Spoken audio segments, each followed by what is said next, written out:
It's Wednesday, October 7th. We're here in the studio. Scotty Scoop is back again here with the Giggler talking about Titans season finale and Spider-Man 3 from 2007. This is Mostly Superheroes.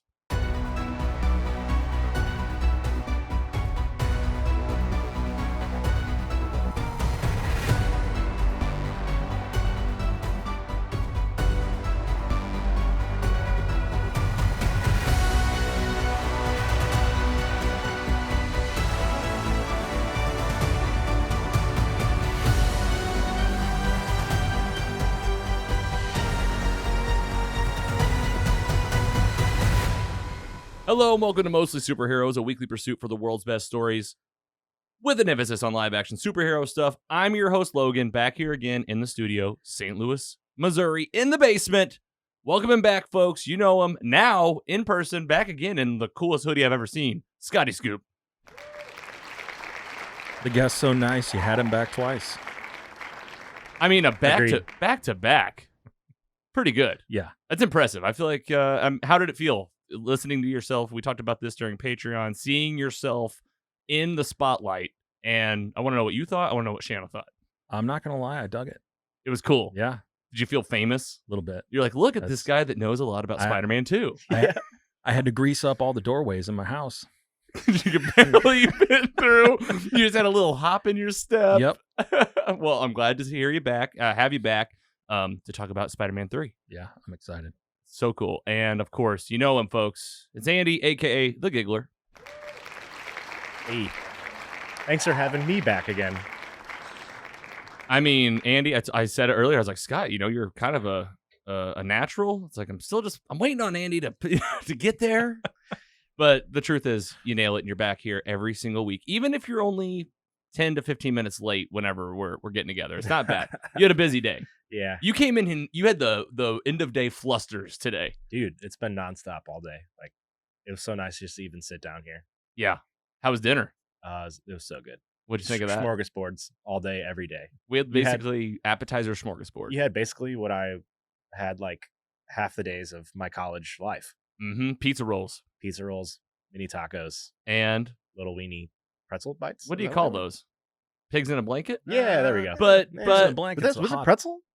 Sausage with a pancake. Yeah, and this was hot dog and a pretzel. Yeah. And then we also got some pretzel beer. Did you guys have one of the pretzel beers? No. What'd you get? I'm gonna get that next. I got a Kona. So you're drinking a Kona. What about you? I had the Oktoberfest. And I had the pretzel beer from Schlafly. It wasn't. It was actually Schlafly is the O'Fallon. Oktoberfest. It was O'Fallon. Yep. Thank you, Scott. I was like, gosh, I hope we remember this. We were just making jokes about beer podcasts earlier. It's like, this is why we're not, because we can't barely remember the names. But we got a jam-packed episode. You two are here. We're going to talk about a lot. Scotty, you even watched Titans for us. I did. Wow. Not even been watching the show, but he's like, we're going to talk about this finale. Cannot wait. And first up, fan mail. You know this guy, Scotty. Can't wait to do it. Let's do it right now. Fan mail. Fan mail, we always feature fans first on this show. It is Mostly Superheroes after all. And folks, we got an exciting one. Someone called the studio phone. Your boy Alex. Yeah. The guy you called out last week from the guy. You work with this guy, right? Yeah. It's day after the show. I was like, hey, just a heads up. You're going to need to call in. But I'm telling you, he didn't call in until Monday night. So I was like, he's definitely seen the episode. He heard the call out. And he has a message for us right now, and I'm not even going to waste any time. Let's just hear from Alex right now. It's 754-CALL-LOG. Save that number right now, and let's hear from Alex. Hey, guys. Alex here. Really big fan of you guys' podcast. Just watched Dune last Friday. Really interesting movie. Apparently it's going into either 2 or 3 parts, and it's pretty exciting. I personally loved it because it reminded me of, like, Lord of the Rings and Star Wars all mixed up. I love how all the characters are going. I mean, not everyone's gonna like the ending, but it's gonna be two parts in it, I think, or 3. Didn't really do my research, but really awesome movie. Hope to hear about it. Thanks. Alex on the studio phone. Yeah.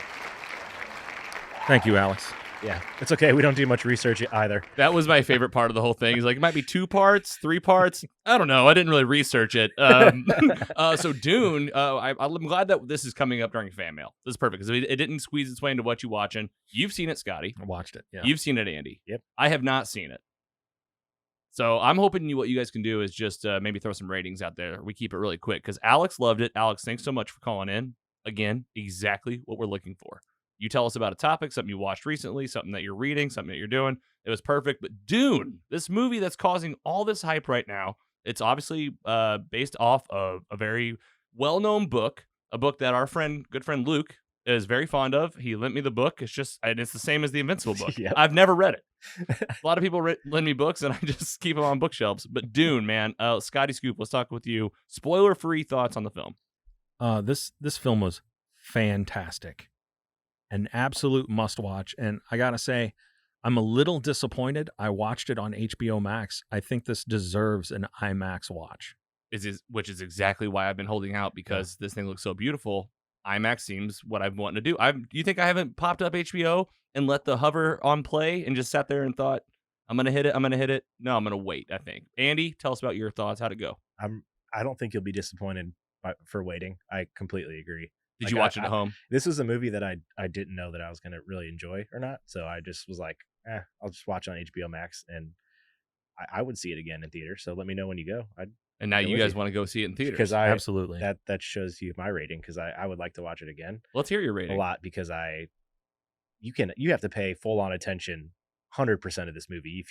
If you stop paying attention for like 5 minutes or like look on your phone, I felt like I needed to restart the whole movie. Yes, because it's so new. I don't know anything about any of this. They're talking about things, and that was my only complaint, like how much I had to like think about what was really happening. Yes, which was not good for this weekend after all the fun we had. But yeah, I would go with right now, and this is I think second watch is going to bring the rating up, but I'd go like 3.2. 3.2, very nice. Scotty? Man, I would definitely give this like a 3.5. Wow, really enjoyed it. Just like Alex said, I got real like Lord of the Rings, Star Wars, Game of Thrones type vibes, and it was beautiful. Beautiful, and the star-studded cast. Man, they've got a lot of great actors in this movie. Had you read the source material, the book, the novel? No. I want to say I watched the movie probably 30 years ago, 25 years ago. It was Kyle MacLachlan was the star. Yeah. This is like 1984. The book is from like 1965. Right. So wow. it's really old, and the source material seems like it holds up. This movie was fantastic. All right, man. Dune, HBO Max. It's gonna be in theaters, for at least a couple months, couple weeks at least. I said couple. What do you think? You think it'll be like 4-week run? It'll run till probably December, I would think. Yeah, it's gonna. They're just jamming so many new movies out. It's going to be hard for movies to stay in for a long period of time, I think. Yeah, and it's funny, I said I held off for IMAX, which is true, but I feel like I've also held off because I know how sometimes these movies go that are based off books with a long, deep, intricate story. Just like you said, Andy, they got to explain a lot. And sometimes it feels like they're explaining a lot. And I've thought about like maybe it's worth it to sit down and read the book before, but like there's just no time. I think this is going to be watch the movie, and I'm gonna enjoy this story because it sounds like they've already confirmed the sequel. Yeah. Oh yeah. I saw they greenlighted it yesterday or today. Yep. Yeah. For part 2, October 2023. Just like that, which I mean I'm sure was in the plan, but just to have the official news means it is successful. People are talking about it, they're raving about it, and this all came from Alex on the studio phone. We'll get you a topic feature just like that. If you're out there, feel free to call us. Tell us what you think about Dune or anything else. That's 754-CALL-LOG. That's 754-225-5564. Alex, thanks a lot, man. We really appreciate it. Let's talk about what we're watching. What you watching? What you watching? This is what we're watching, what we're reading, what we're doing. And we got a few titles to break down today. I thought for once I'll go first, because I'm tired of always letting you guys go first. So I'm going to go first. And you might have heard of this one. It's a TV show. It's on Netflix. Had 2 seasons out before. 3rd season just came out on October 15th. It is called You. 10 episodes. The 3rd season's here. If you don't know the premise of this story at all, Spoiler alert, not really. Spoiler-free take for sure. I don't need to get into the story at all. I want to give you a rating because what I want to do is make it real simple. There was season 1, season 2, and then season 2 was focused on a relationship that Will or Joe, he has a different names in the show. It explores the full-on relationship here in season 3, and man, I gotta say, a lot of fun. Enjoyed it. I would put it on a must-watch. Every episode hits just fine. I thought season 1 was definitely probably like a 3.5. Really enjoyed it. I'd say season 2 was more of a 3.0. And then I put season 3 back up around a 3.4. Right. So it kind of like dipped. And for me, it really came back. And now, personally speaking, I'm excited for a season 4. So I'm hoping that it comes back. Have you guys seen it? Andy, starting with you. Have you seen you? I will be finishing season 3 tonight after this. Wow. If all goes well. If everything goes to I can plan. stay up that late. Yeah. How many you got left? I have 2 left. And how has it gone for you so far? I'm enjoying it. It is a little over the top the more this goes on. Because I'm just like, Little. this guy's doing so many things. Right. And he's just, how does he, Yes, you got to If see you've it. seen it, If you know what the show is, you kind of know what we're saying here. Like, there's a lot that happens where you're like, is anybody gonna catch up with this guy? Kind of a thing. Yeah, exactly. I don't want to say too much without spoiling No, whatever that's he does, but that's a good way to do it. And Scotty, I've seen bits and pieces. I've never sat down and watched the entire series, but I know the premise. Stalker kind of guy. Stalker kind of goes a little more violent, commits some pretty serious, heinous crimes, and it's kind of like Andy said, it's like it's been going since season 1, right? We're on season 3, and obviously there's still a story to be told. And I even feel like that's part of why I like it actually, because there is kind of this build of it's all going to come crashing down, right? And I feel like that doesn't give much of the story away. So I feel like we're doing a really good job. But yes, that's the premise. I think it's very good. I think it's a good story, a little outlandish at times for sure, but I thought it had great humor too. Like that they did a good job of kind of mixing in some dark themes with some comedy. So I will say that. All right, you on Netflix. 100%. Let us know if you're watching it. It's out there right now, season 3. I don't know if it's been renewed for season 4 yet, but we'll keep you apprised of what we hear. Moving right along to The Giggler. This one's on Apple TV. It's called Invasion. Tell us about this one, sir. Has anyone seen this yet? No. I do not have Apple TV. You mentioned earlier that you were excited to hear about it, though. Yeah, it looked really interesting. And I know nothing about it. If it's a show or a movie, I know nothing. It's a show on Apple TV, obviously. There's only 3 episodes right now, so I can't really say much. I'm still trying to get a feel for what it is, but basically, there is a more or less alien invasion that occurs on Earth, and it's telling the story from like a few different people in this town. It's linear, just kind of it goes in I mean, each episode kind of jumps around a bunch, so that's where I'm kind of like trying to get a feel for what's even happening here. It's like character focused, little bits and pieces about what's actually happening as you go along, and about each of the people's lives. So one story at a time type yeah, thing. Yeah, and not a lot has. I mean, there's been things. I mean, I don't know. It's moving a little slow for me. But how many are you in? I'm in for it in the long haul because this is exactly the good type of TV that I enjoy. So I'm three in so far. Okay, and that's all there is right now. So what do you like about I don't know it? how many there are. But I mean, it's anything sci-fi. So I'm always down for that. Sci-fi, aliens, alien invasion. You're in for that type of thing. Oh yeah, there's 3 now. This is the first season. Let's see if there's any info on Wikipedia. And I will say this: Apple TV has really pumped out some good stuff. Yeah, you don't have Apple TV. I do not have Apple TV. To call it a few things, they've got some movies that I enjoyed. Really enjoy Palmer with Justin Timberlake. There's also a TV show called The Morning Show, which like blew up, and not premise of that one is good. It's like Good Morning America, and the actors are Jennifer Aniston, Reese Witherspoon, Steve Carell. All right, A-listers. Yes, and focuses kind of on the Me Too movement. But just a really good season of television, and season 2 is on right now. And The drama, definitely like a little bit of comedy, but it's drama for sure. Ted Lasso. Oh yeah, yeah. I hear you guys do the reviews on. That one. Yeah, that's worth the price of admission in itself. It is. Yeah, even if you just had it for a month and you watch Ted Lasso, you'd be doing yourself a favor. I still haven't finished season 2 though. I will say that. Like it's taken me longer to get through it, but yeah, I know. I've heard the finale was good. I've heard that Jason Momoa's C is pretty good. Haven't seen it though. Okay. So I think it's still kind of like, what's Apple going to do? And is this going to work out? But Invasion, Andy's a few in. We don't know exactly how many it'll be. There's going to be 10 Okay. total. And I guess I should go through cast a little bit. Yeah, tell us who's in this. Biggest guy is the main guy from Jurassic Park. Dr. Grant? Yeah. I don't know the actor's name. I'm looking at it right now, trying to find it. Hold on. You got it. That's the only one I even remotely recognize. I like him a lot, though. Yeah, he's good. It's all right, Andy. We don't need it. It's not Everybody knows who we're talking about. Dr. Yeah, Grant from exactly. Jurassic Park. I Yep. mean, the main dude.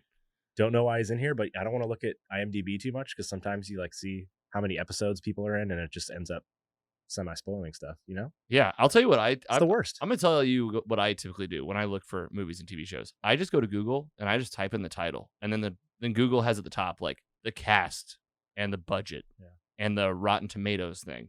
I'm sharing personally how whenever I look up something, that's what I do. But what'd you do? I'll You try went to that the next did you go to IMDb app? Yeah. I just found the IMDb when I Googled, so I probably just could have clicked on a better one. But No, I wasn't calling you out. This was a personal share. sir, I will do that next time. It wasn't direction. I know it is. I will. You're my boss. Yeah. Told you this is my number one job. You're like, I'm you're like, sorry, I hear Dad. you. Yeah, I hear Please you. don't Message hit me. You're like, message received. I'll just Google it. Thanks. Invasion, Apple TV Plus. You're gonna have to come back and tell us when you finish it and how it goes with a rating. That'll be middle December. Is it 1 week at a time? Yeah, unfortunately, that's where I'm like, I have a few shows that I'm doing that right now, and I'm like, damn it, Yes. sucks. I want to binge again. Exactly. The build up. Talk about that build up. Yeah. All right. Are they slow playing the alien reveal, or Yeah, did they come pretty right much, out? Pretty much, yeah. Okay. That's where it's That's not cool. Yeah. Alien show without aliens in the Yeah. first three, but maybe it's just gonna take off though. That's what I'm hoping for. All right, Invasion, Apple TV. If you're watching out there, let us know at mostlysuperheroes.com. One more to go for Scotty's Scoop. Really excited to break into this category because I don't think we've really talked about this on the show, maybe outside of GoldenEye on N64. Tell us about No Time to Die. That's only in theaters right now. You saw this. Oh, No Time to Die. It was great. The Bond movies. One of my favorites. Really? Always growing up, loved James Bond. This is Daniel Craig's fifth and final James Bond movie. He started out Casino Royale, Quantum of Solace. He did Skyfall. Yep. And Spectre. Yep. And now No Time to Die. I'm gonna have to warn everybody. If you have not seen the other four movies, you're gonna be a little lost. Yeah, you won't. On this one. You need to know what's going on. This is definitely like a group. It is the end of a storyline, and if you haven't seen the other ones, it's still a good movie, but you might be a little in the weeds. Sure. And it seems like you would definitely benefit from seeing all of the Bond movies, but you could probably pick up like the first Daniel Craig. Yeah. I'm just talking about just Yes. the Daniel Craig group. Yeah, and this is me asking as like a guy that hasn't really watched any of these, except maybe like when I was a kid and you knew about like the funny names and stuff. Like I know about James Bond because I know about Austin Powers. Yeah. Okay. So, like Austin Powers is making all these jokes of, like the ladies' names and whatnot. Yeah. Where I'd always just be like, man, this Austin Powers stuff is super raunchy. But they were actually like making fun of like almost actual names from the Bond movies. Fairly accurate. Pretty accurate. You know what we're talking about, Andy? Yeah, now I do. Like Octopus. I've honestly, a lot of vagina. I've never. I don't think I've seen a Bond movie yet, but very, very high on my must-watch list now is this exact series of movies because, I mean, I've watched previews for this. It looks super good, and I've heard good things from big fans like Scott here. So, Yeah. thank you for the scoop. I'm in. Great. Thanks for the flicks. scoop. I'm gonna take a bite. You're gonna go for it. Yeah, Scotty. So you recommend them? Do you recommend just the Craig, or do you recommend others? I'd recommend them all. You Mhm. know, I think they're all really good. There's a couple of early ones with like George Lazenby and Roger Moore. Not super great, but I think there's 27. Yeah, I was gonna ask how many. Yeah. I was gonna guess about 30. I mean, Wow. Jesus, it's just Yeah. and like, isn't there also some like controversy around this right now, right? Because they're talking about the next Bond, like you said, Daniel Craig's last film, and there's talks of not only a female coming on, a black female coming into this role, very stereotypical of the Mhm. white man that typically plays the role. Do you know where this is left off? This isn't a spoiler. James Bond is basically retired at the beginning of this movie. And It's like premise. there is a new 007, Mm. and it is played by Lashana Lynch, Okay. who played Maria Rambeau in Captain Marvel. Great. So there's a dynamic there where they have to bring Daniel Craig back as James Bond, and she is actually 007 in Her Majesty's Secret Service. And they're kind of like, going at each other a little bit. Of course they learn to work together. But it's TBD. But do you know because you've seen the movie? As far as I know, they are going to start again, Like with someone else. But we don't know We don't know exactly who. It could be somebody else. I heard possibly Loki. Yes. That they're talking about him being Bond at some point. Tom Hiddleston? This guy? Tom Hiddleston, yeah. Oh, That's yeah. him. Well, we didn't. Shout out your merch. It's a nice new shirt, Andy, with Loki on it. But Tom Hiddleston, Yeah. I mean, you could see that. Obviously, British, handsome. And it's just in Suicide Squad. Oh, like the most recent Suicide Squad? Yeah. The newest one, main character. Peacemaker. John Cena. No. I'm Cena. John Cena. You can't see me. Who else is in that? Idris Elba. Idris Elba, yeah. They were pitching Of him course. as well. Yeah, I'm sure that'd be great as well. Yeah. But like, it's like almost again a noob, right? Like It's the tradition, what is it that makes a Bond movie a Bond movie? Right. If anything, the controversy in the headlines about all this makes me want to go back and watch them all so I can decide for myself what I feel about all of it. Because I know it's definitely been causing some buzz. Yeah, for sure. All right. You might have, it sounds like you may have pushed the giggler over the edge, and you've got me definitely like teetering. I'm not quite there, but with all the time and again, doing this podcast till we're dead, why not throw the Bond movies on there? We have a Bond section on the website soon. That'd be awesome. I mean, I definitely want to review the game. GoldenEye? Yes, please. Stop looking at my screen. Exactly. What? Proximity mines? Love it. The Golden Gun? Yep. Oh, yeah. Lasers? Wow. Yeah. Nostalgia overload. All right. No Time to Die, only in theaters. Is there a plan for where this will go? Is this like HBO, or do we even know? Guess we probably don't know that. Yeah, I don't know. I don't know where the ones are streaming now. They might be on Netflix. Maybe so. No Time to Die, 007. If you're a fan out there, please reach out. This is one of those times where you could definitely push over the edge. You call on the studio phone. You write us at mostlysuperheroes.com. Tell us about why you like this. Might make it on the list, and we might talk about this one on the show a little bit more moving forward. All right, that's what you watching, at least the first chunk of it, and now it's time to talk about superhero stuff. This is Mostly Superheroes after all. DC Titans on HBO Max started all that time ago with a kickoff with 3 episodes, hot out of the gate, so much fun.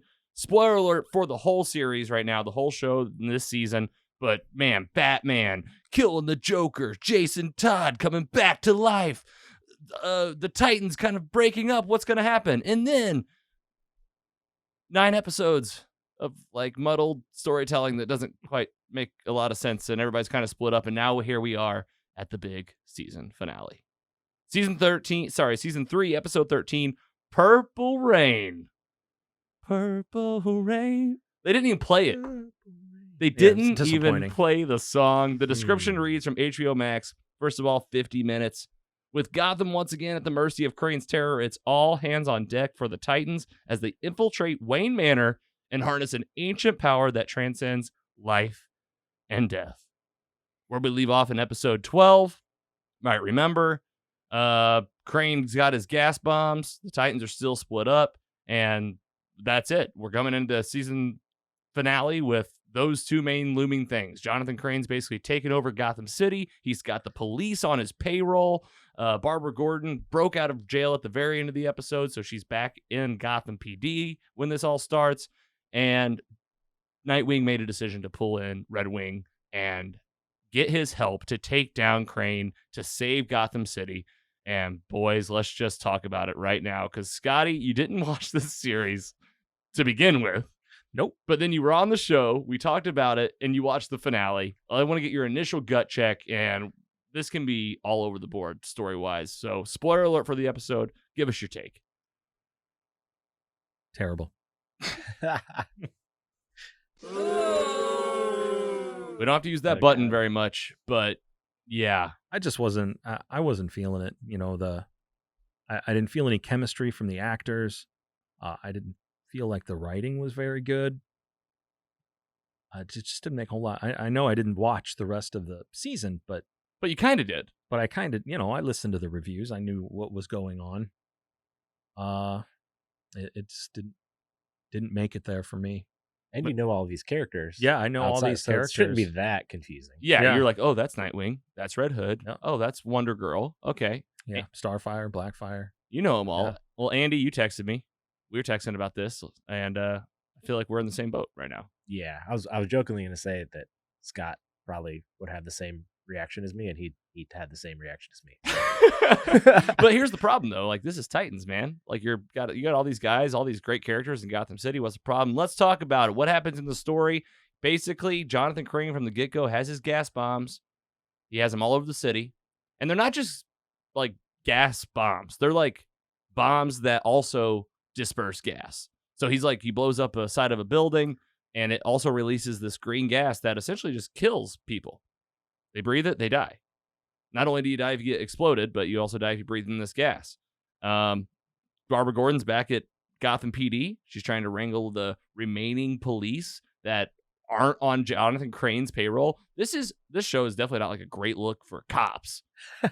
Like, every cop in the city is basically working for Jonathan Crane because of one bag of money, or I guess he's paying them ongoingly, obviously. But, like, it's just money.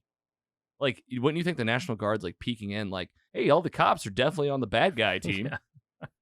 What else do we learn about Gotham PD? Who's here? We find out that, what's her name? V is actually an undercover agent of Argus. Thrown in out of nowhere. Her boss, Roy Harper. I remember him. From Arrow is how I know him. Yeah. DC character. You familiar with Roy Harper? Yes, sir. The Red Arsenal. Yeah. Arsenal? It's Red just Arrow. I think it's Red Arrow or Yeah. Arsenal. Yeah. Arsenal. I never even Oh, heard that yeah. name. I just assume it was like Red Arrow. Did they ever call him anything I in don't- Green Arrow? An Arrow on CW? I think he was Arsenal. I think he was Arsenal. So Roy Harper gets like a name drop. She's here to help out Barbara Gordon. Has some good guys that's going to help her. What? But she's like, we're going to clean this up. We're going to help you out. You got Argus on your side now. And then they essentially, the only thing they helped with was they helped Barbara get in touch with all the Titans. So she's able to radio into Dick's car. She's like, Dick, you're alive. He's like, I'm alive. I was Lazarus Pit, but now I'm fine. And then she gets Starfire. Starfire? Is that her name? Yeah. Corey? Starfire, yeah. Yeah. And Blackfire and Superboy, they get all together. The Titans essentially get back together. They go and they meet back up at Tim Drake's bunker. And let's talk about Tim Drake for a minute. And the worst parents ever. Just bad parents. They end up like, they fight off the cops with Donna Choi, Wonder Girl. And Tim Drake is like, all right, guys, I'm going to go with my mom and dad, and we're going to get out of here. And his mom and dad are both like, you need to stay. You belong here. Yeah. And I'm like, why? Bye. These parents never really seemed like they cared that much. Like when he came back from the Lazarus Pit and like went and saw him at the shop, it's like, Mom and Dad, they're like, anyway, we've been really busy. Yeah. To be fair, though, we thought his dad was dead for like 4 episodes because I don't remember why we thought that. I know we did. We thought that we his were just dad got- completely wrong. Oh, we got shot in the stomach. Well, the show is confusing enough. I mean, maybe it's not our fault. I think you're right. Like it wasn't very clear. So he's sticking around. He's hanging out with the Titans. And here's the plan. All right, it's like Dick and all of the Titans are doing research in Tim Drake's lab, and it's like, okay, we're trying to follow these clues. Jonathan Crane has some poem that he's shared with everybody, and they're trying to explore the details of this poem. Dick realizes we're going out about this all wrong. We need to change it up, and he tells Starfire, I need a miracle. And her and Raven put their heads together, and they come up with this plan. This plan to go back to the Lazarus Pit, where they brought back like everybody in the series this year, and they're going to use this in combination with like a Titans made storm, and essentially try to heal people that are dying from this gas. And I mean, basically, I mean, I'm really skipping to the big end. Like, what happens in the beginning? Let's talk about, let's see, Beast Boy. He has to turn into a bat again, fly into Gotham Manor, Wayne Manor, help them break in. Dick and Red Hood break in too. They beat Crane. They get Wayne Manor back. Dick apologizes to Connor for using kryptonite on him. Yeah. And he's like, I would have done the same thing. I just blew up my girlfriend's ship. Yeah. And like everything's forgiven for him blowing up the ship, and Blackfire doesn't really care. I would have done the same thing. That's what he said. Oh, yeah, that's like what she said, yeah. Like, didn't you learn your lesson? Yeah, she was like, yeah, oh, exactly. Yeah, well, I would have done the same thing. Like, what? He was helping you out. Now let's just get to it. I mean, they decide they're going to pull this Lazarus pit out, and they do. Raven gets over it. She gets her black powers out of her, and we learn that the Lazarus pit also like sucks out all of your fears and worst nightmares. And she sucks the Lazarus pit into her body, and then like puts the bulk of the pit like in front of her. And Starfire uses her new powers that she's never like used before, but uses them to like put a force field around the Lazarus pit, like in a ball. Blackfire kind of helped too, I guess, with her fire powers. Like, listen to what all you just said. Can you imagine being like a pitch meeting when you're like, we're gonna plan the finale of the show and everyone's gonna love it, and like they said what you just said. Why? And guess how much better it gets, Andy? They bring back from the season finale of season 2. They get this ball of Lazarus pit up into the sky. Connor uses ice breath. It seems like he kind of really misses, and he just gets ice all over the buildings. Yeah. But it helps enough to cause a storm. And this is where we get purple rain. The Lazarus pit is now like raining on people. Resurrection rain. You know what they didn't actually think about, though? I have so many questions about this. Lightning. They forgot about lightning. So Donna Choi comes up, Wonder Girl, with the lasso of truth. And they go, hey, what, are you trying to die again? She goes, you know what they say about lightning? And she throws her lasso of truth up into the sky. Yeah. Into the sky, straight. Like, I mean, how long do you think the lasso of truth like actually is? Not as long. 12 feet. Not a mile? 16 feet. Not a mile? No, definitely not 700 Definitely feet. Not up to the sun. In the middle of the storm, and what happens? She's basically grounding the lightning, and it's coming down, and she is just taking lightning and just holding it and taking lightning. And I'm like, so now you can take lightning? Yeah. But before, like, you got electrocuted by like a local power line cable and you died? You're not even remotely scared that it might happen again? I want to know, what do they say about lightning? Because she never said. It doesn't strike twice. But like, it didn't make sense because she got struck immediately. Right. Multiple times. All right. She doesn't know how lightning rods work. Because if you have a lightning rod, it's going to strike not once, not twice, but many times. And over and over and over, and she's going to be just fine. Rain comes down. These dead people are on the street. And they just come back to life. And they're like, oh. And they had just like immediately just milling about, going back to whatever they were doing. Like, here's my bicycle. Here's my bicycle. That guy with the bicycle. I thought, there he goes. He's like, just hop on it. Can't forget my bike. It's just a normal day in Gotham. No one's even going to ask any questions. Ding, ding. Here are my questions. Did they not have to like battle for their soul in like some Lazarus world like everybody else? Like they just got to come back to life. Like they just solved the Lazarus pit and invented immortality. That's what happens when you have 3 Titans combine their powers. Makes sense, right? Maybe they came back without Makes souls. sense just as much as the other 12 episodes of the season. So yeah, man, this finale, you just hope that it was gonna. I mean, it seemed like it had the pieces of like an epic story, but it just kind of fell. Let's keep going. So let's talk about what we called. We called the antidote rain, first of all. We also called Bruce Wayne coming back at the very end. No Batman, of course. Bruce Wayne. And you did a good job. And Red Hood. Open-ended. Yeah, exactly. You want to be my son? You want to be my son again? Reeled them back in. Like, we didn't really talk much about that. Go ahead. Part with him and Dick. But basically, I don't know. They're They're good. Yeah, it I sounded guess. like they were cool. They were fine. He's like, I understand. Get Yeah. on out of here. And I'm just going to let you go. Batman's password was Selena Kyle. Yeah. And oh, yeah, another Easter egg.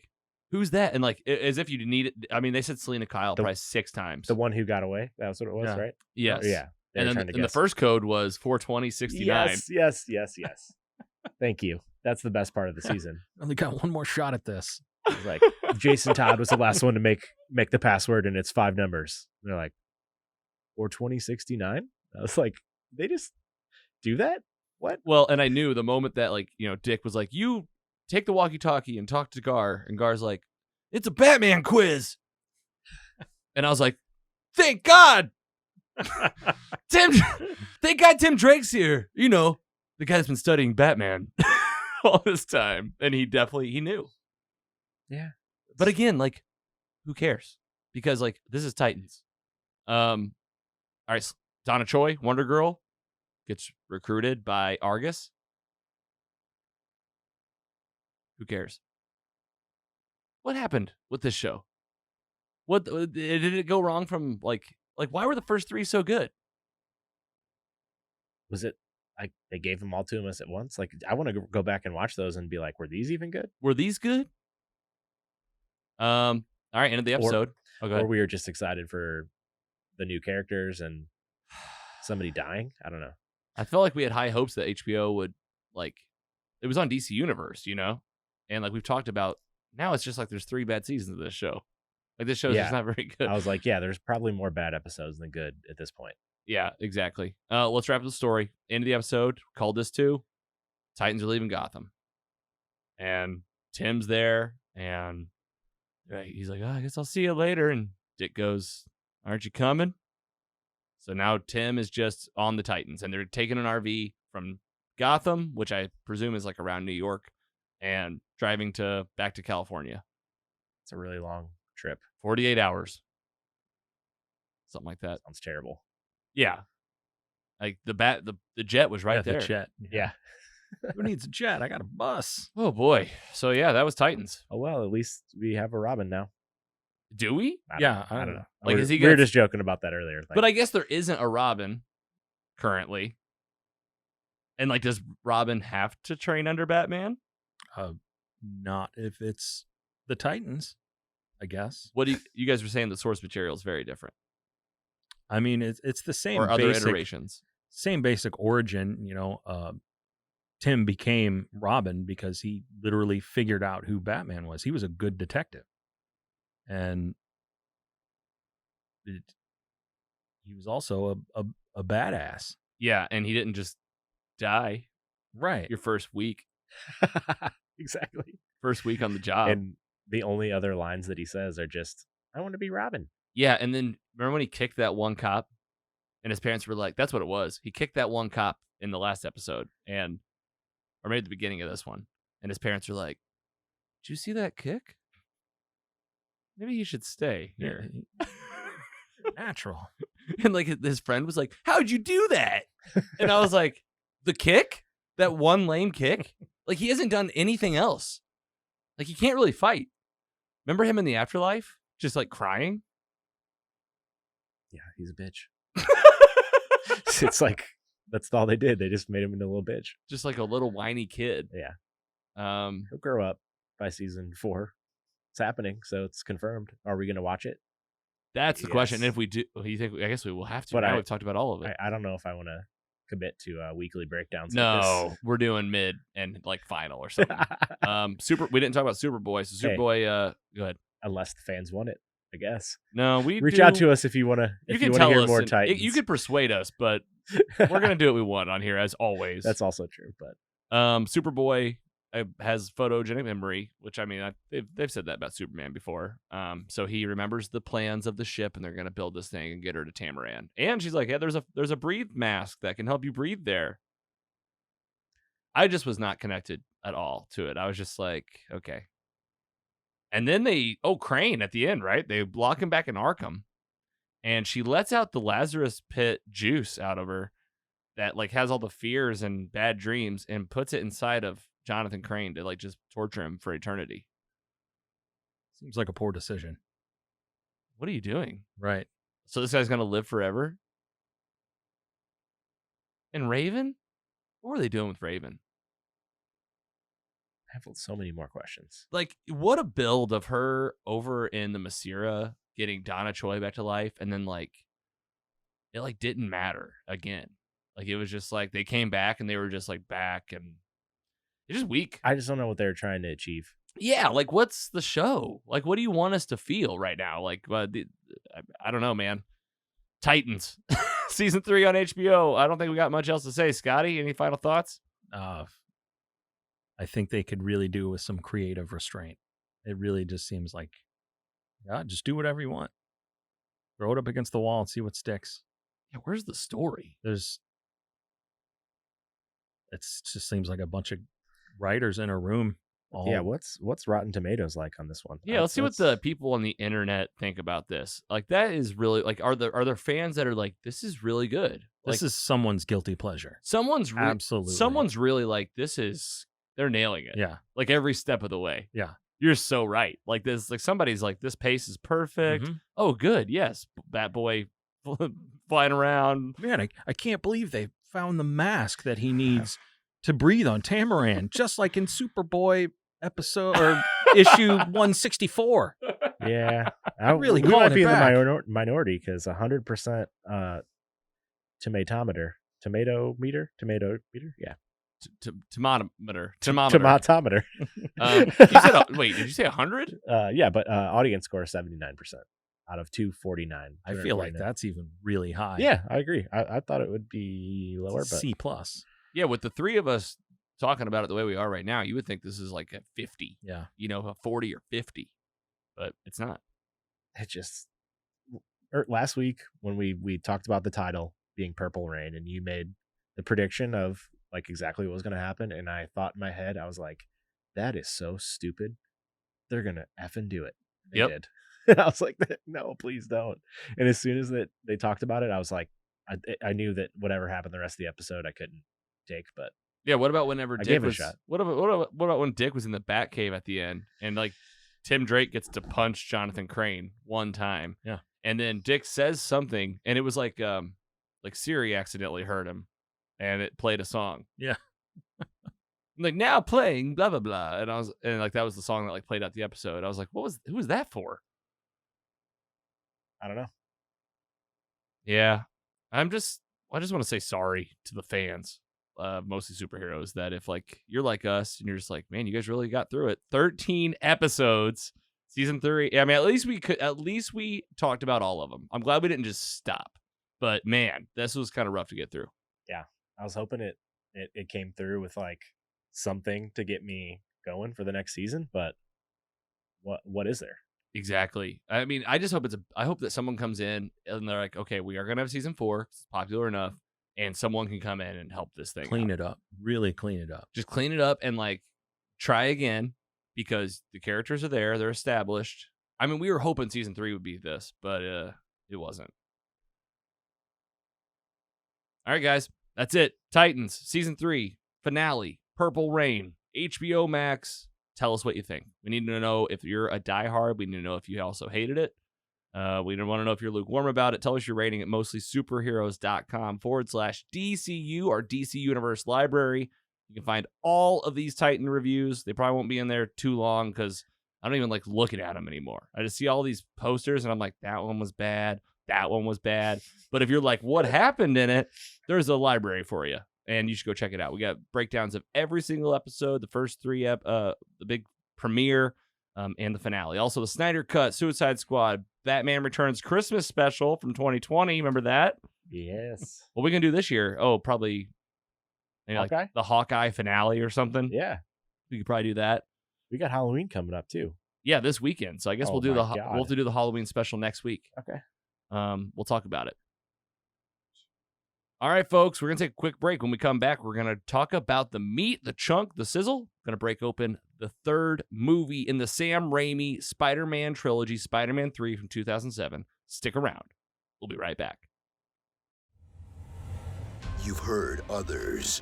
but nothing could prepare you for the shameful stupidity that is the Jock and Nerd Podcast. Hear Imran. So if you offend everyone at once, it's a wash. I've covered everybody. Anthony. Sorry, I was texting. Say that again. And Rug Boy. Yeah, whenever there's a snowstorm, my slack hole tightens up. As they talk over one another. Just exactly John the same Connor as was the fucking Terminator. We're talking over each other. It's fine. Sorry. Swear. I had boobies. And ask you for money. Just give us the money. Witness the hubris as they claim to be the world's authority on comic book movies. Who said? Never said that. You've never said that. Who cares? A jock said that. Comic book, TV, movie reviews, news, and whatever they choose. Available on Apple Podcasts, Spotify, and wherever you find your favorite podcasts. The Jock and Nerd Podcast. It can't be silly, goofy fun. Seriously, people really listen to this. Jock and Nerd. The meat. Welcome back from the break. This is Mostly Superheroes here in the basement with Scotty Scoop, the Giggler. I'm your host, Logan, and it is time for the meat, the chunk, the sizzle. We're going to cook it up nice for you. It's why you came. It's why we came. And we cannot wait to talk about the third movie in our Spider-Man rewatch. Phase Zero comicbook.com podcast inspired us to get us ready for Spider-Man No Way Home this December. Franchises are coming together, and we can't wait to see how and why and what's going to happen. But characters from movies you've seen long ago could be making a special appearance. With that, we have talked about the first of the three Sam Raimi Spider-Man films. We talked about the second one, and here we are now, 2007's Spider-Man 3. Let's give it up. We're going to break it down.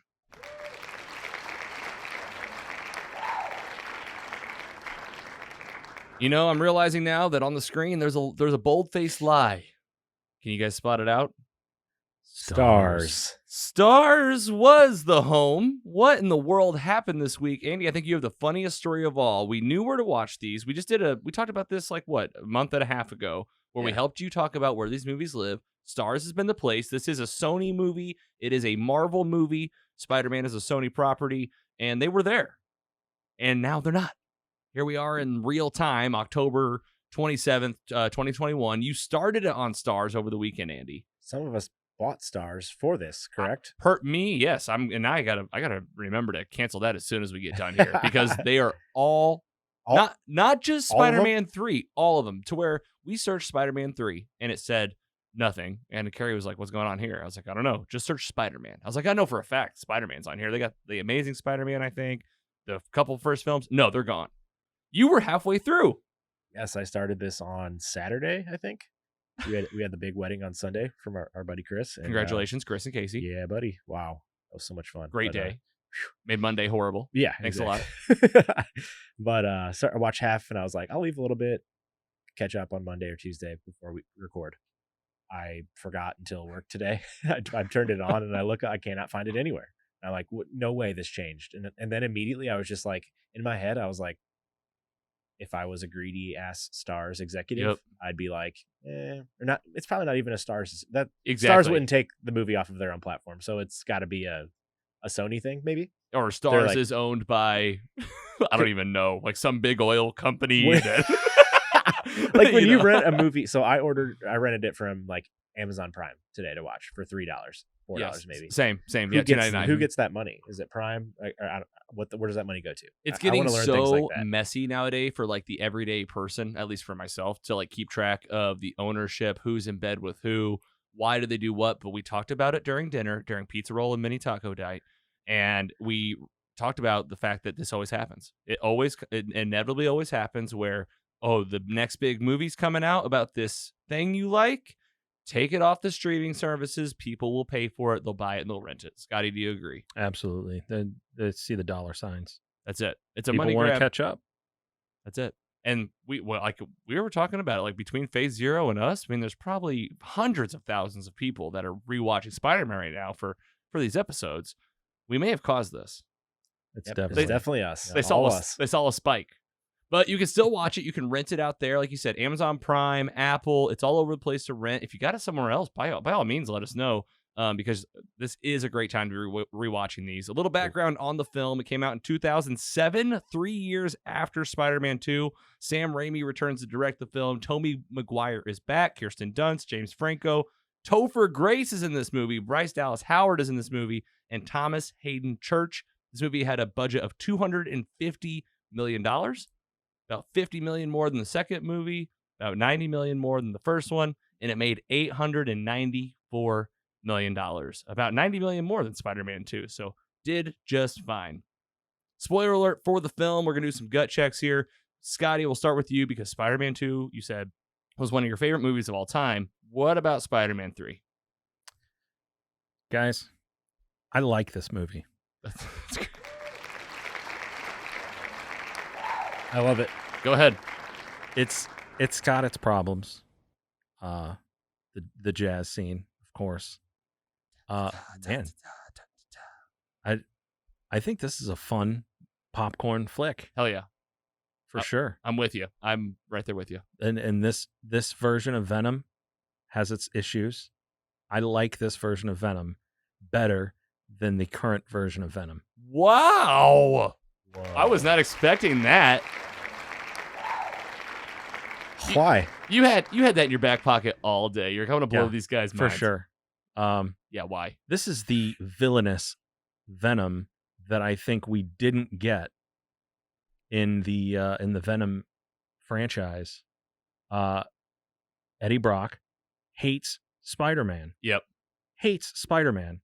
That You know that from the cartoon even. yeah, I mean, probably from the comics. from the comics. But from the cartoon, I mean, absolutely. And I've just always been a hater of a villain movie without a hero. And I think that's where the Venom movie kind of fell short for me, both of them. You know, I don't like the Joker without Batman. I don't like it. Like, I just don't see a reason for a villain movie. Like they later in the comics, Venom becomes an anti-hero and eventually a hero. Through a journey. Yeah. I didn't feel that from he starts as a villain. Sure. That's how it Just is for me. Out of the get-go. Yeah. And that's how it starts. Yep. That's a fair share, man. That's what I'll tell you there. Spider-Man 3, Andy. Tell us how you think about this film, especially after just with the last two so fresh. Yeah, I still enjoyed watching it. Not as much as the first two. I would say if I could change, I'll get into this more detailed later, but I could change like a couple small things about this movie, and I bet it would be 83% on Rotten Tomatoes versus 63 what it was in real life. Yeah, So, right. That's 63% Yeah, these are Rotten bad. Tomatoes, 6.2 on IMDb, 59% Metacritic. Not great scores. It's a bad tomato meter. Not very good. Well, I'm gonna, as usual, meet in the middle of the road because what happened with me rewatching this was similar to what happened with Spider-Man 2. I think that I realized that I really beat this movie up when it first came out in 2007. I also know around that time I was probably more inclined just to follow the crowd, whereas as I get a little older and a little riper, I'm more like, I don't really give a shit what you think. So I think that this movie did just fine as well. I think it was so much fun. I think that absolutely there's little buckets in there where you're like, you don't need so much of this. It's almost like they really, really get into their heads about, we got to tell Peter Parker's story. Yeah. That they get so deep into that rabbit hole that they end up in some weird places about, like, essentially, how far away can you get from Peter Parker? We're going to talk about it. But let's talk about the story. I'm glad to get those gut checks out of the way. And let's see if we can break this thing down. Again, not scene by scene, more of like a ramble of favorite parts, how it goes. Kick it off. Spider-Man 3, man. Tobey Maguire's back. It's been years. It's been 3 years for us. Remember the hype for this? I mean, the Spider-Man had taken over. He's on your Pepsi cans. He's on your McDonald's large fry. He's all over the place. And in the movie, it's exactly the same. He's doing well. Yeah. He's no longer like sad, mopey. I mean, he's still poor, still dirt poor, still in the same apartment. Even, Yeah. Years later, I'm almost like, you need to get your shit together. Yeah. But Spider-Man's doing just fine. There's a parade coming up in the big city. He's going to get the key to the city. And Mary Jane, who was on top of the world Spider-Man 2 as a big actress, I mean, let's just say it right out of the gate. They triple down on the relationship between Mary Jane and Spider-Man. It's very much an intricate part of the story, and they keep you very apprised of, Mary Jane in this one. She's got a bad review from being in the place she's been in all this time, and she gets fired. Yep. Replaced. Just replaced and not told about it. Yeah. Shows up to practice, like to play Rehearsal, practice, yeah. rehearsal to practice. Play practice. So, play. I was in plays. I was in Never many been plays. there. I called it play practice. Rehearsals. You went to some fancy school, Scotty. And she doesn't even know. She gets her heart broken. And Peter just can't quite hear her because he's just so happy with how it's going with Spider-Man. But he's very happy. He's ready to propose. Yep. He tells Aunt May, he's like, I'm going to do this. And essentially, too, James Franco making his appearance back as Harry Osborn has not forgotten about the grudge, about Spider-Man killed my dad. Spider-Man is my friend Peter Parker, doesn't really talk to him, blows him off at the play.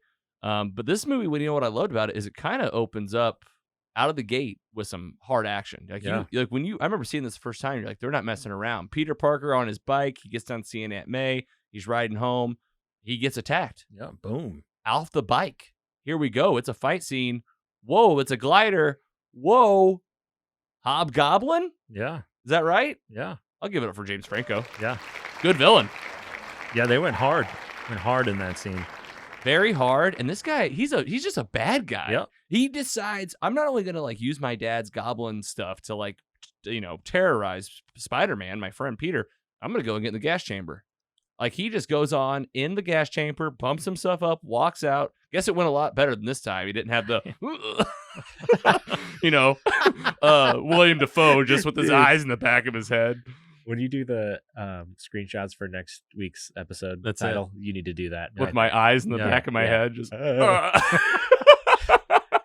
no, he comes out. He's fine. He's super strong. And we get the crazy fight scene between him and Peter Parker as Spider-Man in his normal everyday clothes, swinging through the city, losing the ring. Yeah. The ring falling in slow motion. He can't quite get it. They do it 3 times where I'm like, oh my God, just get the ring. Just get the ring.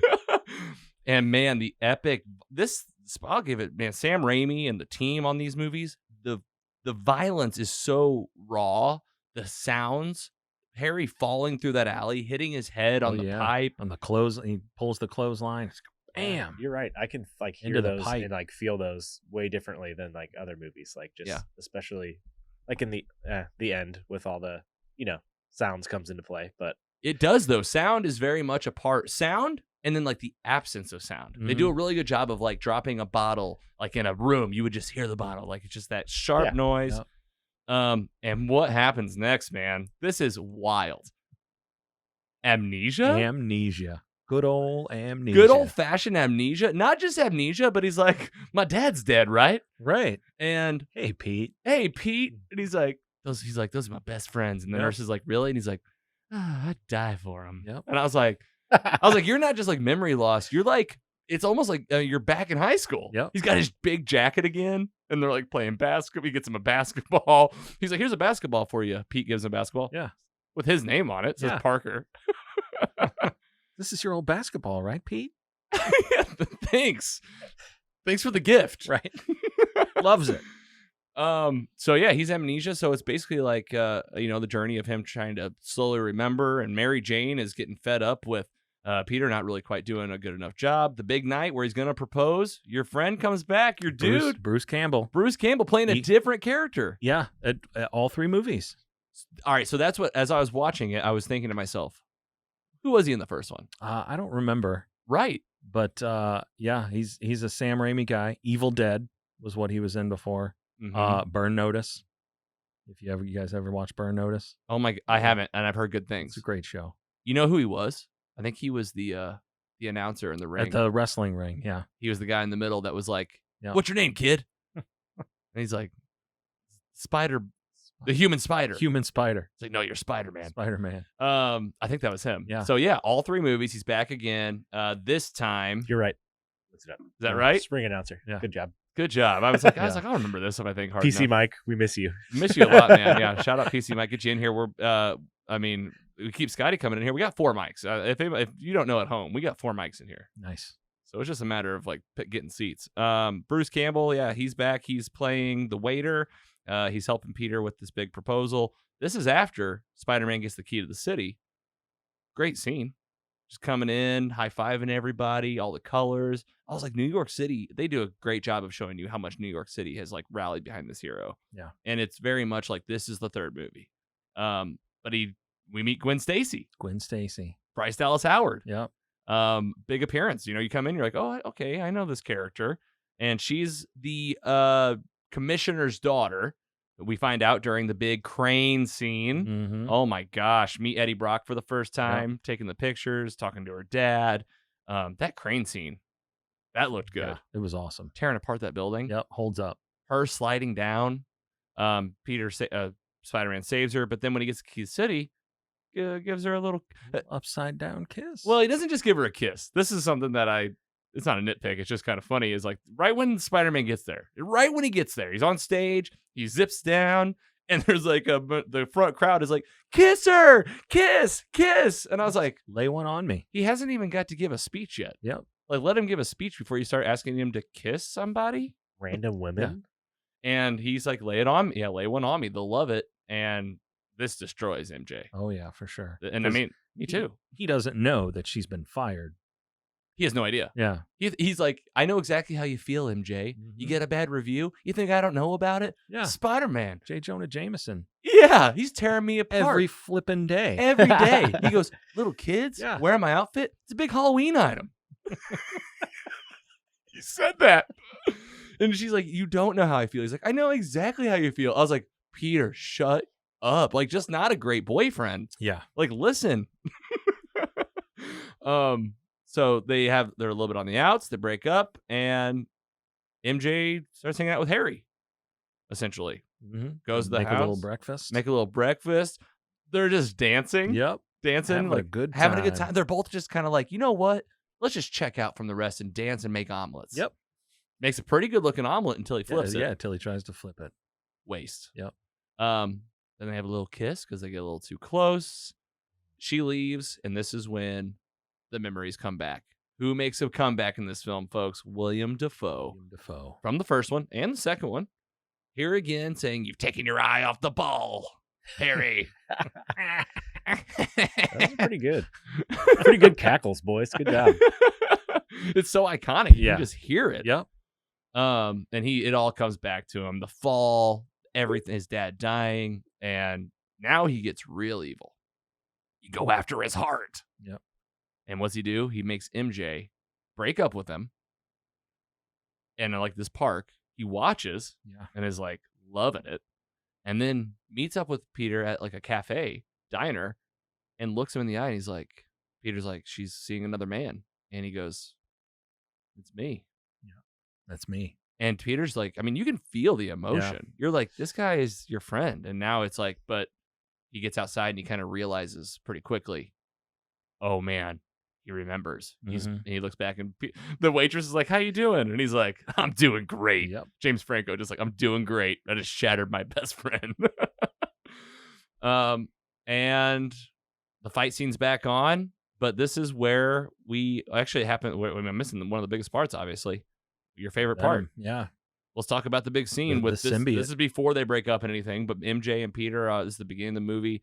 It takes a while for it to catch up, but it's a good hour and 15 minutes or so from when we meet into the movie. Yeah. the symbiote that falls out of the sky. Yep. This is where it's almost like, man, The meteor. the biggest coincidence has happened to Peter Parker. Yeah. You know what I'm saying? Definitely. You're like, okay, this meteor comes out, lands 20 feet from them. It's a symbiote. It's venom, like black goo, hops on his bike. And yes, an hour and a half later into the movie, Peter learns that his uncle was actually killed by another man. Oh yeah, here we go with one of the low points of the movie where they had to retcon the villain into this movie. And it looks not great. Like Yeah. Uncle Ben looks visibly older. Yeah. And what's his name? Thomas Hayden Church playing the Sandman. Sandman, yeah. I think perfectly cast, Great. perfectly played. Done great. Yes. The CGI I think was good. Held up. Yeah. I mean, the scene of him running, like seeing his daughter, he's a bank robber, but you weren't there. You don't understand Yep. what happened. And running from the cops. And he's in the orange jumpsuit. Yeah. So Carrie goes, I guess he escaped from prison. Yes, he's an escaped convict. If you didn't know right then either, the wife is like, "You're an escaped convict." I was like, "Okay, all right, we get it." Yep. But anyway, he's running from the cops. The sign. Carrie goes, "What that sign say?" Back it up. Particle fusion, warning danger. She goes, "Got it. This guy's about to get disintegrated." Yep. And I'm like, "You are right on par." Falls into a ditch, a hole. This thing turns on. Claw machine looking thing comes down, starts spinning over him. He tries to run out way too late. I like the warning from the scientist. Hey, showing some sort of sign of life. It's probably a bird.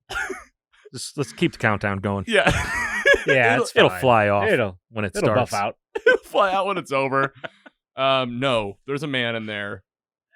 Particle accelerator starts going. Spin, spin, spin. Sandman is born. He essentially can disintegrate from sand. I mean, you talk about the CGI and the music and the scene of him like rising from the sand. Very good. Yeah. I love it. Emotional. I can't reach. I can't hold anything. I can't even like get my body together. He finds the locket with a picture of his daughter. And then it's like with a photo of his daughter that looks like it was from like the 30s. Yeah, it looks like it was like your grandma when she was a kid or something. Like, like an old black and white photo. But he musters the energies, decides, all right, I'm Sandman. I can get out of here. Now I'm gonna do the same thing I did before. I'm gonna try to like steal some money, save my sick daughter. Mm-hmm. My daughter is she's very sick. And this is where we get the first encounter. Spider-Man's very much still on all-time high at this point in the movie. He's feeling good, and he meets the Sandman at the bank truck where just happens to be a big truck of sand. Yeah. What do you think they're doing with that sand? It's for like a local beach volleyball court or something? Yeah, probably for some like highway dividers or something. Golf course. Yeah, golf course, sand trap. Yep. Sand trap. Yeah, that's right. And man, this looks great too. Just the sand flying through the city, him turning himself big, and the big punches with the fist. You're like, how is anyone going to stop this thing? Like, he's essentially unstoppable. Help me move it forward. If you're thinking of it, let me know. I'll pick it back up. But I typically run until I go silent, or you guys cut me off. Is always the drill. All right, he got him with some water. He got him with some water in the subway. Yeah. Okay, so this is where he's got his. So this is where we're caught back up now. So he finds out that this guy, the Sandman, forget his actual name. Flint. I think it is. Marco. Flint Marco. He's the guy that killed Uncle Ben. Yeah. Turns out the guy that we met in the first movie had a partner. They show this flashback that's very misleading where he just murders him. Peter's so upset about it. He's listening to the police scanner. MJ just left him, so he's really low. And he's laying in bed. He's starting to fall asleep, but he's in a Spider-Man suit. And this Venom, the symbiote, gets up onto his suit, takes over, covers his whole face. And I mean, this is awesome. I just got chills. Yeah. Because it goes to dark, and then it opens up on his face, and it zooms out from his Spider-Man eye, and he goes, "What is this?" And then you get the music. It hits. And he's on the side of the building, and he's in black Spider-Man suit. Oh my! I'll give it up. Yeah, looks really good. Yeah, for sure. Like, this is when did the first one come out? 2002. Yep. I mean, this is something that we waited from the first movie. We were like, when do we get Venom? When do we get the black suit? And I think this was a great origin. How'd you feel when you saw him on that? In that black suit, side as of the building, usual, you looking in the mirror, you get the little tear, and you're like, yes. God, I can't believe I get to see this. And he's like, this feels good. Yeah. He's stronger. He's got an edge to him. Mm-hmm. He can basically he can stand on the side of a building. Stand on the side. He does the flips.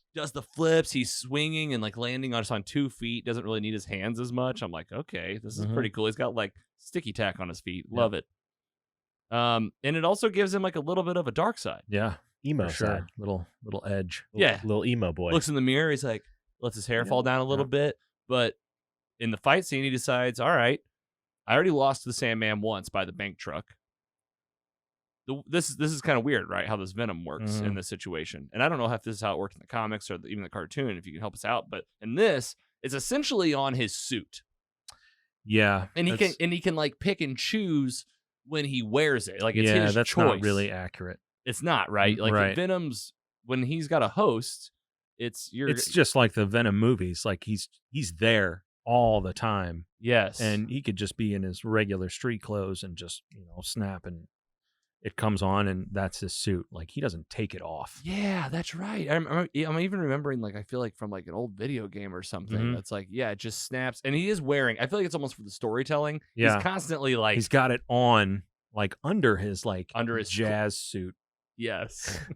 And so he Damn gets it. Sandman down into the subway, and this is where he decides like I'm gonna kill this guy. Yeah. He gets him wet, and I mean he essentially does kill him in his mind. He's Right. like, I killed this guy. Yeah, he this pulls guy's the gone. water main, floods him down, tells Aunt May, hey, he's Yep. dead, don't worry. Yep. And she's like, it's not up to us to decide who lives and Right. dies. Like I heard Spider-Man killed that guy, and she's like, that doesn't sound like something Spider-Man would do. Spider-Man? Yeah. And I'm like, doesn't she know?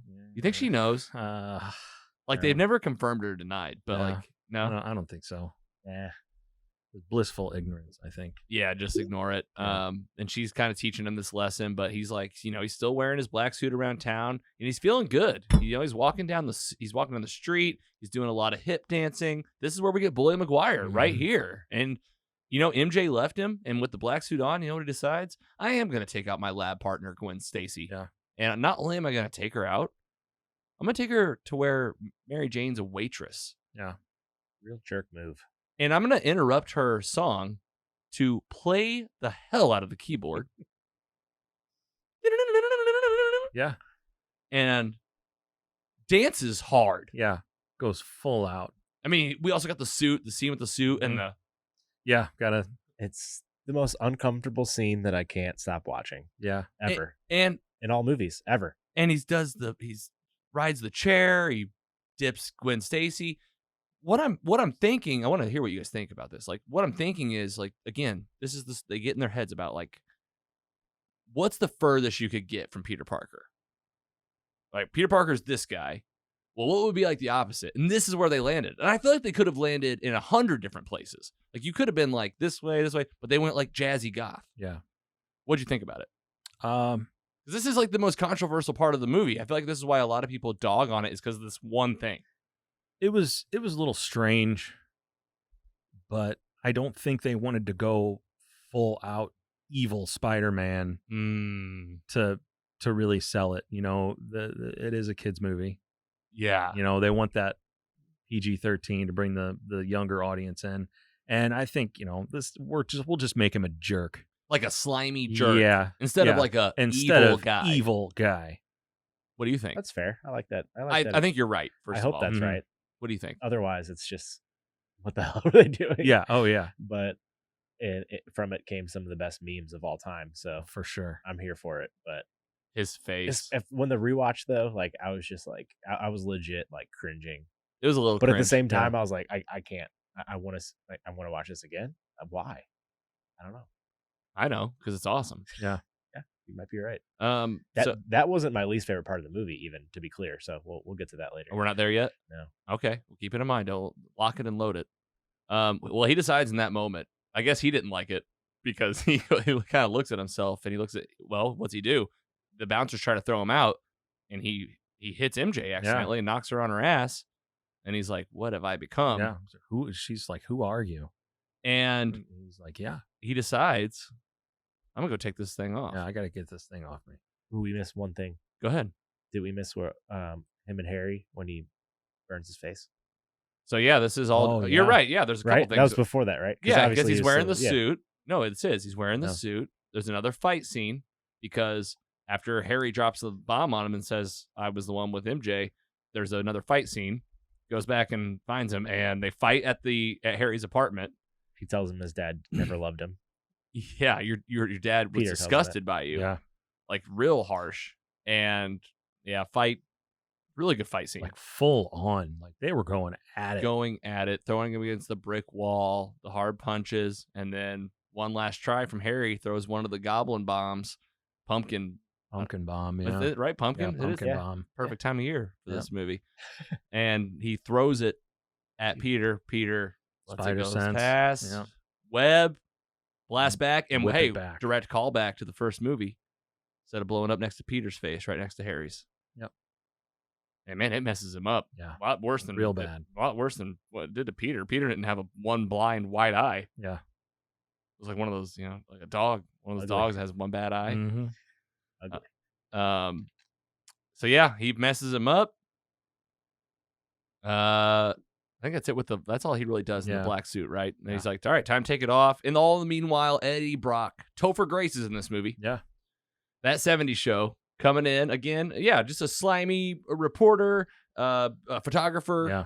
After Peter Parker's job, like Yep. specifically, like I'm here to take pictures of Spider-Man now. There's a staff job. Yep. Whoever brings me the best picture of Spider-Man gets it. Whoever catches Spider-Man's hand in the candy jar. In the candy jar, which I was like, this is BS. Yeah. He's like, Jonah, Spider-Man, Peter's been with us for years. Yeah. I was like, he has. right. It should be his job, but whatever. That's part of the movie. And in the black suit, he destroys Eddie Brock's camera. And Eddie gets a chip on his shoulder about Yeah. it. What's he do? He fakes a photograph, one of Peter's old ones, gets the job, but then black suit Spider-Man outs him in front of everybody. So now Yeah. Eddie Brock Oh, yeah. really hates Yep. Peter Parker. And that's basically along the same lines in the comic book. It's like how You it know, goes. They work together at the Daily Planet, or was it Daily Planet? No, Daily Daily Bugle. Bugle. Yes. Yeah. Spider-Man, Superman, Daily Yeah. Planet, Daily Bugle. I catch myself all the time tongue twisting those. But yeah, here we are back all caught up, taking off the suit, the church bell in the church. We find out the vibrations. That's all comic accurate, right? Helping take the venom off. It's jumping out of him. You get a little bit more of the venom face coming off. And Eddie Brock just happens to be in the church praying Yeah. for God to smite Peter Parker. Yep. And what's he do? He looks up and he sees Peter Parker. He realizes he's Spider-Man, and the Venom symbiote falls down, lands on him. Eddie Brock is Venom. Yeah. What'd you think? Yeah, I thought it was awesome. You loved it. Yeah. Yeah, great scene. Mhm. This was like the teaser from the trailer. Yeah. Remember? Oh, yeah. Eddie yeah. Brock hates Peter Parker. The symbiote is now scorned and hates Spider-Man. Match made in heaven. Match made in heaven. And like, if that wasn't enough, let's team up with the Sandman. Yeah.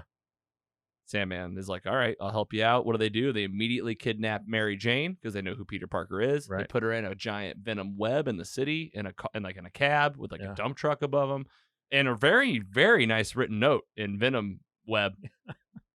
Spider-Man,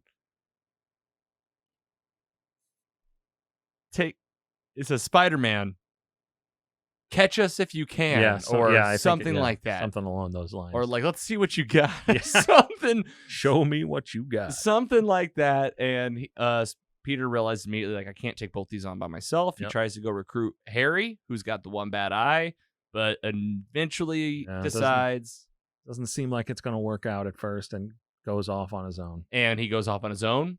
Doesn't go well. I mean, it goes real bad, Yeah. actually. He shows up to the car to save Mary Jane. No Spidey sense. Venom. Boom. Knows how his spider sense works. Yeah. And just gets him immediately. Like, they plan the whole thing. Yep. Little bit of fight here and there. Sandman dragging him around, and then eventually hold down Spider-Man on this beam. Yeah. The Sandman grows 100 feet tall. Yeah. Huge. Like, just massively tall, and is just hammering. Pounding it out. And the people of New York City are just watching him, and the reporter's like, it's hard to watch the brutality. And I was like, it is. Yeah. Like, that, you can feel it. And then there's like one more swing to where you're like, okay, he'll die here. And then more pumpkin bombs right there. And the Sandman blows him up. Harry's here to help. Yeah. Says, okay, I realize now that you didn't kill my dad because my butler told me. It's about Yeah. time, buddy. Yeah.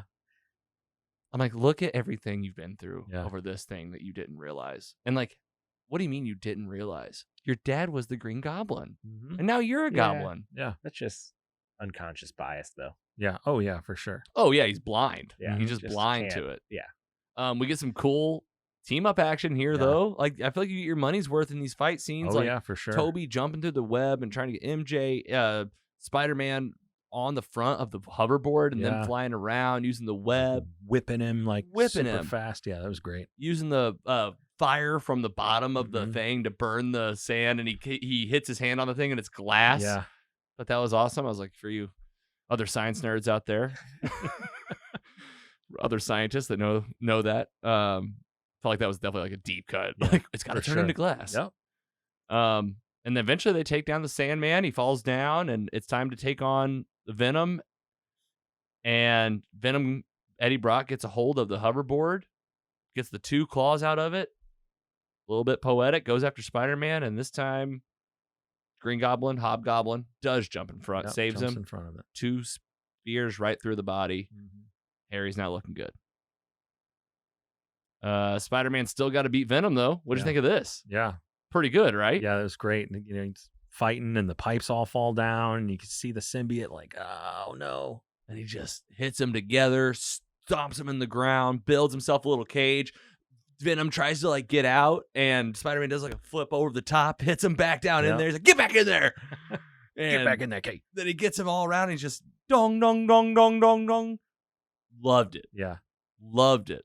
Not just like getting him out of there. He's like, as the symbiote's coming away, you see the full Venom face, the web, grabbing him with the web and pulling him out, and then deciding, I'm going to throw a pumpkin bomb in here. These pumpkin bombs stole the movie. Yeah, for sure. MVP. The Venom is huge. Most valuable Yeah. pumpkin. Yep. Nice. Good job. Nice. But eventually, fire is also the enemy of Venom and blows him up. But man, what'd you think of that? The Venom, like, really tall, really big, getting kind of like jaggedy. I thought it looked awesome. Yeah, it looked good. Yeah, I have not seen this movie in probably like a decade, so it was a nice rewatch. But I totally forgot. I was like, during that scene, I was like, all right, I know the vibration part, but like fire can take care of it. And then that happened, and I was like, all right, thank God. And then they did this right. And Eddie is like, I want this Venom so much that I'll jump in here with a bomb, and they both die. Yeah. See you later, Topher Grace. What do you guys think is Topher Grace is Eddie Brock, Andy? I mean, it could have been better, but it was fine. It was fine. I mean, Venom wasn't my complaint. My biggest thing is Sandman. They could have taken that from the whole movie and Really? I've spent more time with Venom. I think it would be so much better. I just didn't need Sandman to be the one that killed Uncle Ben. I mean, that too. If you remove him from the whole thing, you don't have to do the de-aging or whatever, Uncle Ben. You don't have to go down that whole route. I don't know. Yeah. You said you like the Venom. You like the Eddie Brock. You've already said. I like the Eddie Brock. I think Topher Grace did a good job. I do believe that that Venom could have been his own storyline, but I think Spider-Man, like Sony, they were like, we can't just work off one villain here. We did that in the first one. We got to shove something else in here to sell it just a little bit more. Yeah. And it, like, do you think it was like, beginnings of like, Peter says in this movie when he's emptying his suit from all the sand, where do these guys come from? Right. So you're starting to build out like the universe. Yeah. They were building for a Sinister Six, I think. I think so.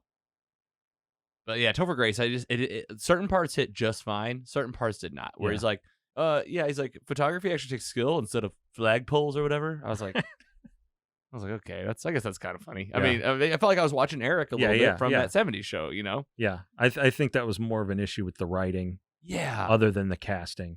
And like I said, he was a little undersized, but if you were going for an anti-Spider-Man, they're basically the same.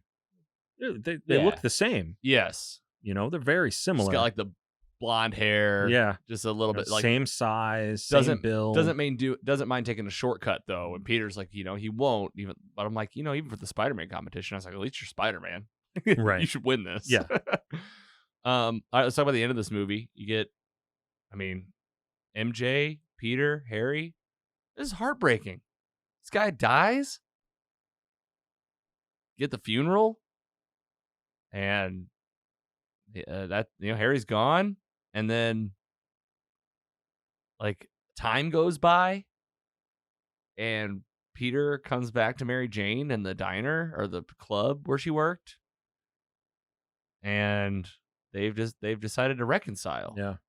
This is what I'm talking about when I say like they doubled down. Because that's the end of the movie. The last 20 minutes are that. Yeah. It's the funeral and then like them reconnecting and then credits roll. Which I guess I wanted more. I felt like an MCU movie where I was like, there should be an end credit scene, Yeah. but there's not. Sandman gets his apology too, at least. Oh yeah, they retconned the retcon. Yes. Where- Yeah.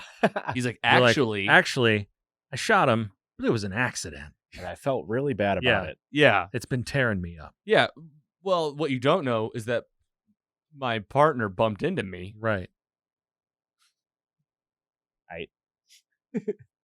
All right, man. Spider-Man 3. That's the movie. Let's talk about our favorite parts, but I'm going to give it up real quick for the story.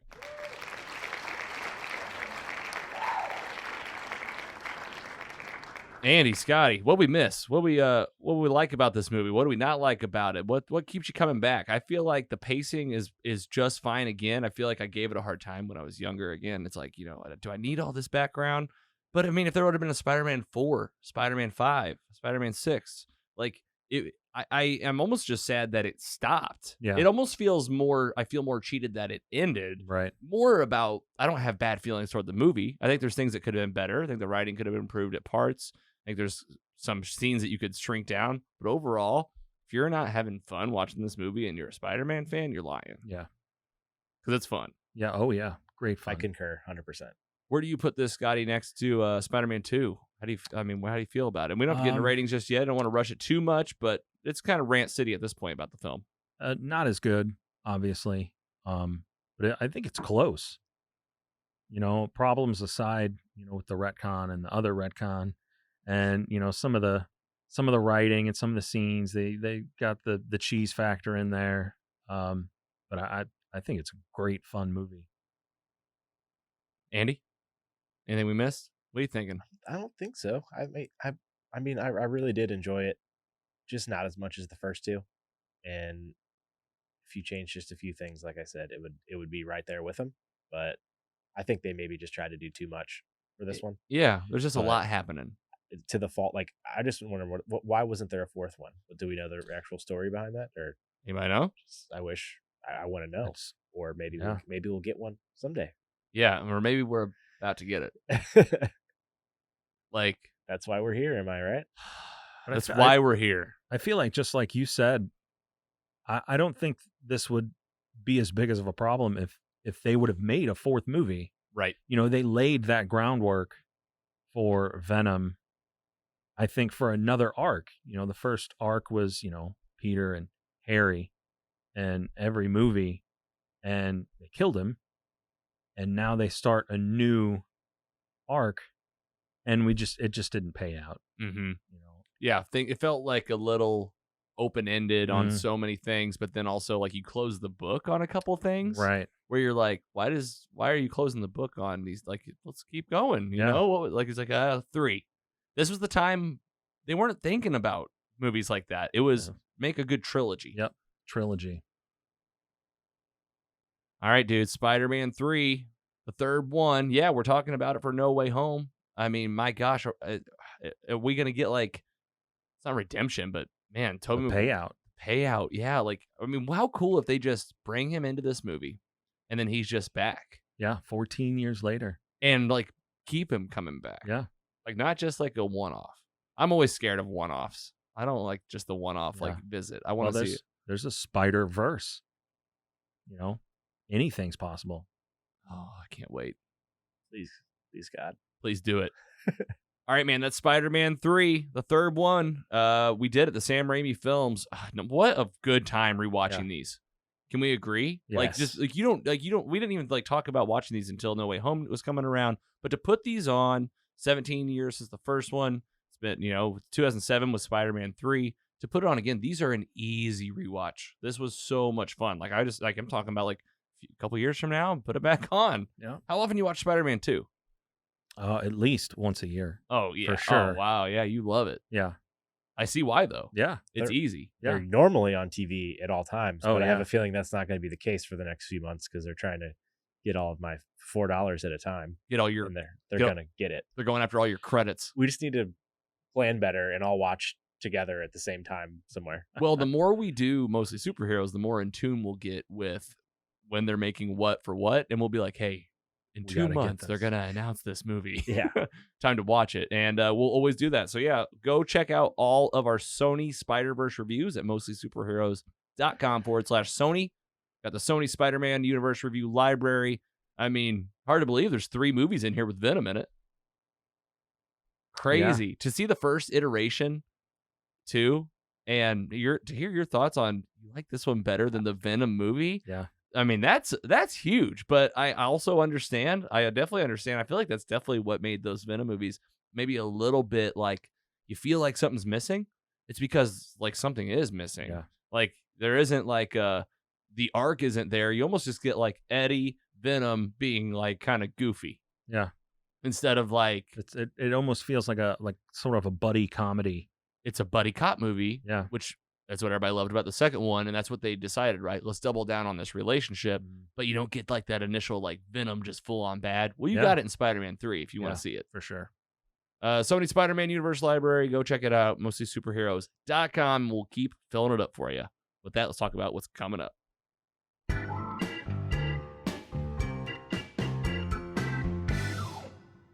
Woo, that was fun. Really good time. Something that we'll do for the fans that listen to the whole episode, if you're not just watching the clips out there, we appreciate you listening to the whole thing and spending an hour and a half to 2 hours with us every single week. Titans. What would you rate season 3, Andy? 2.6. 2.0 for me. What would you rate it, Scott? What did you rate the finale? Finale, I'll go with a 2. 2. Yeah. Not great. Straight 2. Not happening. No. And number 2. Just number 2. Number 2. And just so you know, listener, you're welcome. We don't have to talk about it anymore. And when season 4 comes around, if it ever does come around, we'll probably watch it in bulk and not do a breakdown week by week because that was pretty brutal. But MCU, man, talk about some stuff we're excited to talk about. We got a movie next week. We got to buy tickets like right when we get done. We got to do it this week. Let's do that. November 5th. Yeah, let's mark the reminder. We're going to go to Marcus Theaters, Ronnie's, and go see this thing in IMAX, I think. It looks Absolutely. too beautiful not to. Yeah. Got a big movie. You guys excited to see this, Scotty? Yeah, for sure. Yeah, going to bring is this one for the kids too?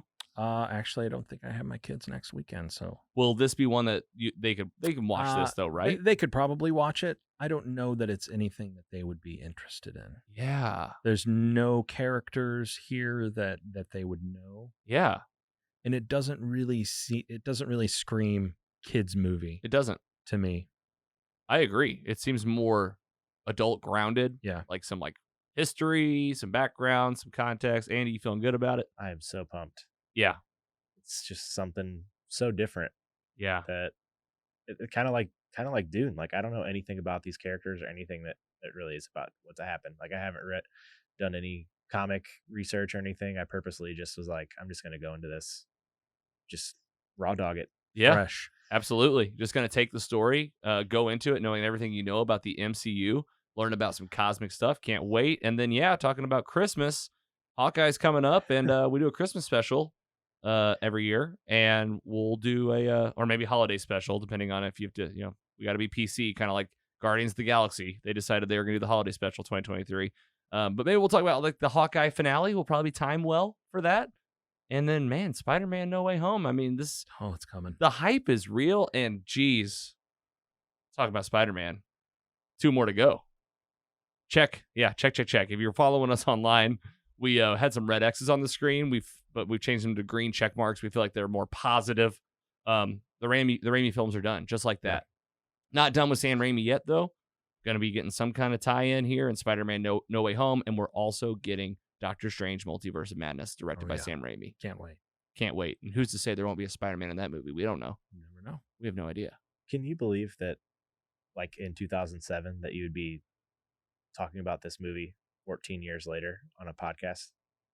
I don't even think I knew what a podcast was at that 2007.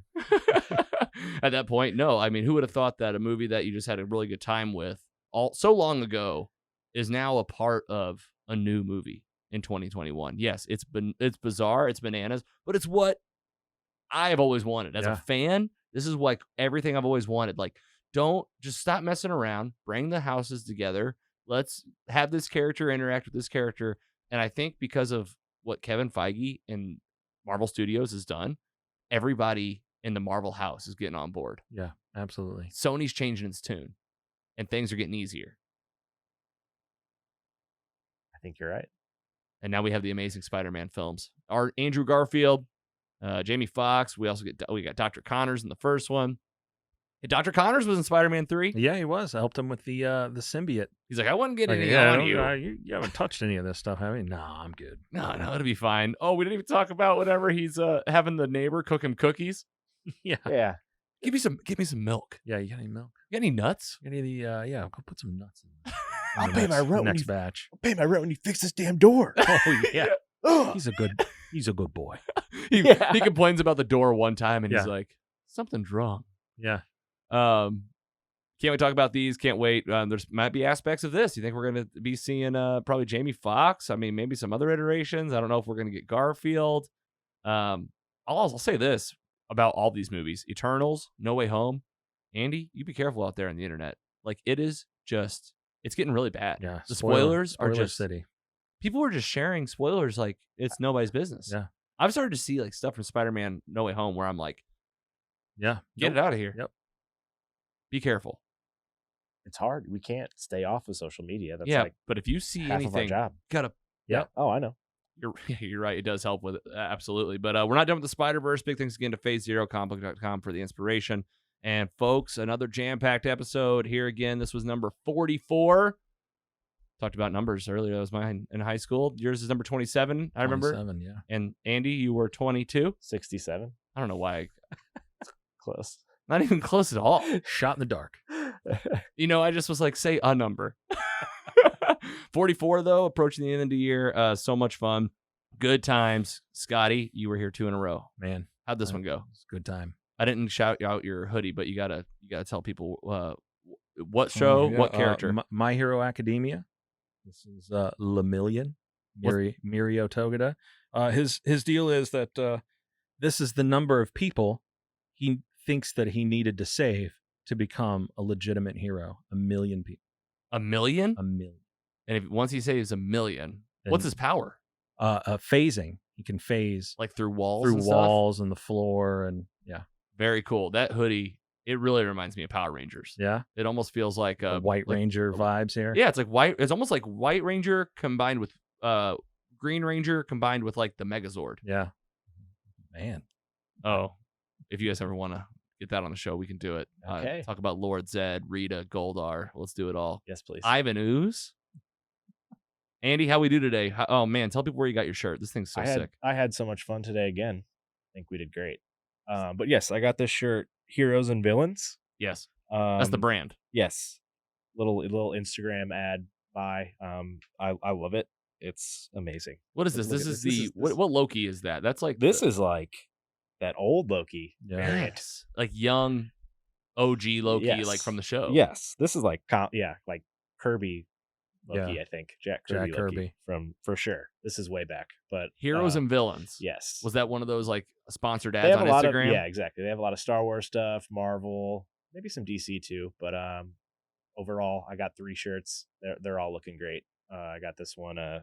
You know what? Just leave the rest for the next few weeks. Yeah, we'll just keep showing up with them. Yeah. They keep surprising us. And then shout out to them because they did send me one of the wrong things in the mail, and they fixed it like immediately when I reached out to them via DM, and I said I'd give them a shout out today. So here we are. There it is. Nice. I'll There's your give shout the out. proper on Instagram just so everyone can get it right as well. Yeah, tell them what the actual name of these folks are because I really do like it. Heroes, Villains, Brand, all one word. There you go. Shout out. Nice shirt. Gonna have to get me. I'm just gonna get that exact shirt. There's a lot. There's a We'll lot. all get it. Well, I'll There's get a that lot. shirt. And shout out to Mostly Carrie. Loki. Thanks for Carrie for getting me this Thanos sweater. Yeah, it's dope. Perfect for the season. I Nice love and it. warm. I don't remember where she got it. It might have been like Kohl's or somewhere online. I don't remember. But Yeah, very 80s. yeah, that's what it feels like. But man, good to get you guys in here. A lot of fun nerding out, talking to you guys, the fans. Thanks for showing up and listening. We got a lot happening on the show as we come through the end of the year. Some of the biggest movies and connections that are happening. If you've been following this stuff, I mean, as long as Scotty. Yeah. I mean, you never could have dreamed it'd be this connected and this big and this present. Like how many titles, how many all the time, and we're gonna keep on doing it. Come back and see us next week. Subscribe on YouTube, Facebook, where you get podcasts, and Patreon for early episodes on Sunday. We'll see you next week. Take it easy.